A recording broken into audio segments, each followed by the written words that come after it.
کہہ دو کہ اگر اللہ چاہتا تو نہ میں ہی یہ کتاب تم کو پڑھ کر سناتا اور نہ وہی تمہیں اس سے واقف کرتا، بس میں اس سے پہلے تم میں ایک عمر رہا ہوں اور کبھی ایک جملہ بھی اس طرح کا نہیں کہا، بھلا تم سمجھتے نہیں؟ تو اس سے بڑھ کر ظالم کون ہوگا جو اللہ پر جھوٹ باندھے یا اس کی آیتوں کو جھٹلائے؟ بے شک گنہگار فلاح نہیں پائیں گے۔ اور یہ لوگ اللہ کے سوا ایسی چیزوں کی پرستش کرتے ہیں جو نہ ان کا کچھ بگاڑ ہی سکتی ہیں اور نہ کچھ بھلا ہی کر سکتی ہیں، اور کہتے ہیں کہ یہ اللہ کے پاس ہماری سفارش کرنے والے ہیں۔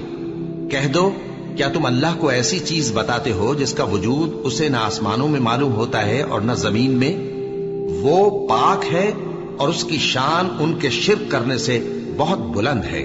اور سب لوگ پہلے ایک ہی امت یعنی ایک ہی ملت پر تھے، پھر جدا جدا ہو گئے۔ اور اگر ایک بات جو تمہارے پروردگار کی طرف سے پہلے ہی طے نہ ہو چکی ہوتی تو جن باتوں میں وہ اختلاف کرتے ہیں ان میں فیصلہ کر دیا جاتا۔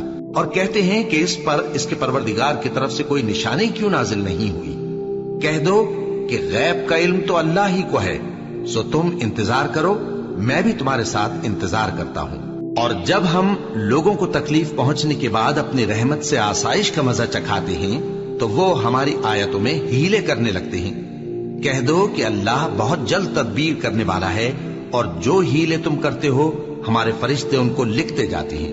وہی تو ہے جو تم کو جنگل اور دریا میں چلنے پھرنے اور سیر کرنے کی توفیق دیتا ہے، یہاں تک کہ جب تم کشتیوں میں سوار ہوتے ہو اور کشتیاں خوشگوار ہوا کی مدد سے سواروں کو لے کر چلنے لگتی ہیں اور وہ اس پر خوش ہوتی ہیں، تو ناگہاں زناٹی کی ہوا چل پڑتی ہے اور لہریں ہر طرف سے ان پر جوش مارتی ہوئی آنے لگتی ہیں، اور وہ خیال کرتے ہیں کہ اب تو لہروں میں گھر گئے۔ تو اس وقت خالص اللہ ہی کی عبادت کر کے اس سے دعا مانگنے لگتے ہیں کہ اے اللہ